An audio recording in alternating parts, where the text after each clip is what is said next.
Adrienne Finch. Welcome back to my channel. In today's video, I'm showing you guys 7 life-changing productivity hacks that'll help you achieve more in less time. Now, it's important to remember that productivity does not mean getting more things done. It means getting the right things done. So today we're gonna talk about eliminating shallow work so you can focus on deep work, categorizing your daily tasks into 4 productivity zones, key apps and products that'll help you stay productive from anywhere, and more. So whether you are a student or an entrepreneur or you work from home, utilizing these productivity hacks will help you to declutter your to-do list and your mind and increase your productivity tenfold, so be sure to watch till the end. If you guys are new here, go ahead and subscribe for all things technology, business, social media, and more. And thank you so much to Logitech for sponsoring today's video. Without further ado, let's get into it. So the first hack specifically has to do with email. I don't know about you, but my inbox gets so cluttered with random newsletters that I don't remember signing up for and a bunch of junk mail, and sorting through all of these to actually find and get to the emails that matter to me is a huge waste of time. So a great tip is to use an automated email sorting and cleaning service such as unroll.me. I've been using this for many years now. It allows you to unsubscribe to emails that you don't want in bulk, so it's just a lot quicker and easier to actually sort through your inbox and get to inbox 0,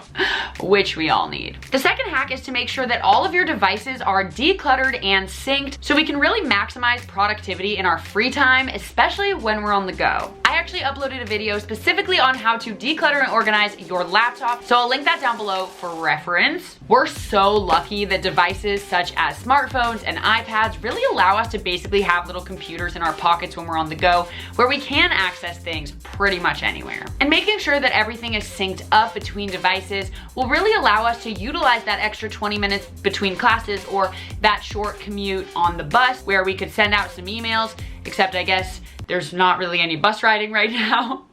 2020. As an entrepreneur who's been working at home for years now, you guys know that I love my full desk setup. And it actually used to be really hard for me to feel motivated to do work places other than my house or my office because I didn't have my monitor with me or my wireless mouse or anything like that. But obviously this year I've been spending a lot of time at home and I've started to need to get out, do work at a park, do work at a coffee shop, outdoors. And something that's really helped me to get things done in multiple locations or whenever I'm feeling inspired is the Logitech MX Anywhere 3 wireless mouse. It's easy to charge with the same USB-C charger as my laptop and my iPad, and it's actually compatible with both, which makes working anywhere, even on a glass surface or virtually any surface, really easy and possible. There's something about using a mouse that just makes me feel so much more productive and like I'm getting way more things done. I don't know why it just seems harder to not use a mouse.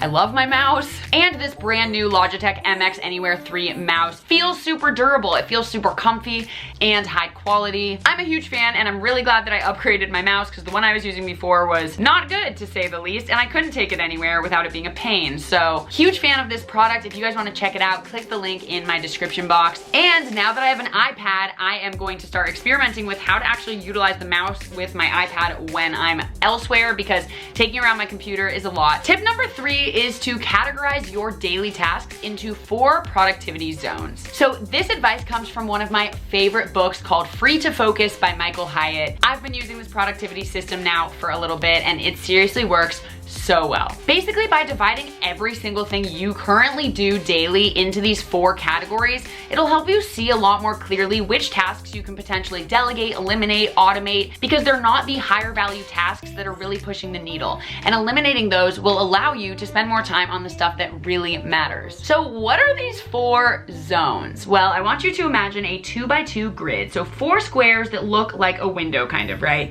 With passion going up the y-axis and proficiency going across the x-axis. So we're gonna start with zone 4, which is in the bottom left corner, and this is called the drudgery zone, and we don't like this zone, let me tell you. Which makes sense because it's filled with tasks that we are the least passionate about and the least proficient in, so we're not good at them and we don't like them. So likely the things that are in this zone are things that you're required to do or things you think you're required to do, and things that end up taking a lot longer because you don't know how to do them very quickly. Zone 3 is the disinterest zone. This is to the right of the drudgery zone, so these are tasks that we may be proficient in, but still don't have a lot of passion for them. This is personally my hardest zone to step away from because it kills me sometimes just trying to delegate things to someone when I know that I could just do it myself, probably way better and way faster. But if I do them, it drains me of all my energy because I just don't care. So it may be easy to just do these tasks, but wouldn't it actually be easier to just not do them? Hint, the answer is yes. Now,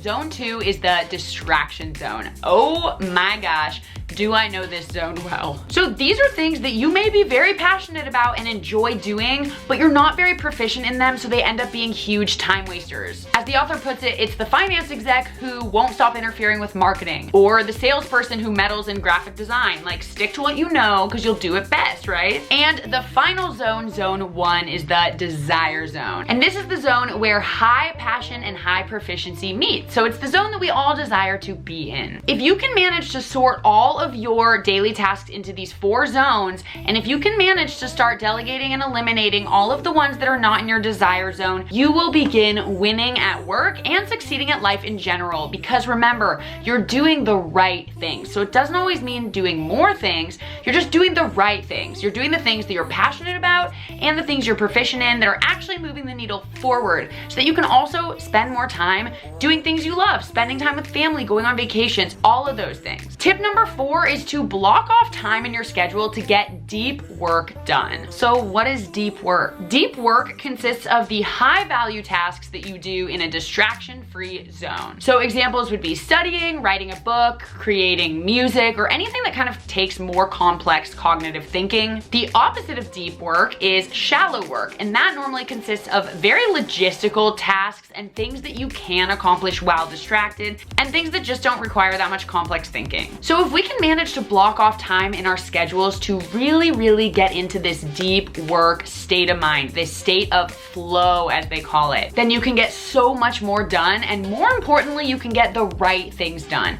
Now, you guys probably know what this feels like. I'm sure you've experienced it before, where you just feel like you're in the zone. You're just on a roll, you're not distracted, you're just getting things done. Even if this happens very rarely for you, you've probably experienced it. So what we want to do is really intentionally carve out time in our lives where we can do deep work. Then you can save the shallow work to either delegating to someone else, or you can save it for a time when your brain is more tired or you're more distracted, like at the end of a day or on a weekend. Tip number 5 is kind of an obvious one, but I just want to say it anyway. It really is eliminating distractions while you're working or while you're trying to get things done. I am the biggest culprit of not eliminating distractions, but let me tell you, it takes your brain so long when thrown off track by a distraction to actually get back to what you were doing. And apparently we can waste so much time simply readjusting from like, oh, texting this person, back to like what we're focused on, to texting, to focus, to texting. It takes way longer to accomplish anything in a state of mind like that. So turn off your notifications,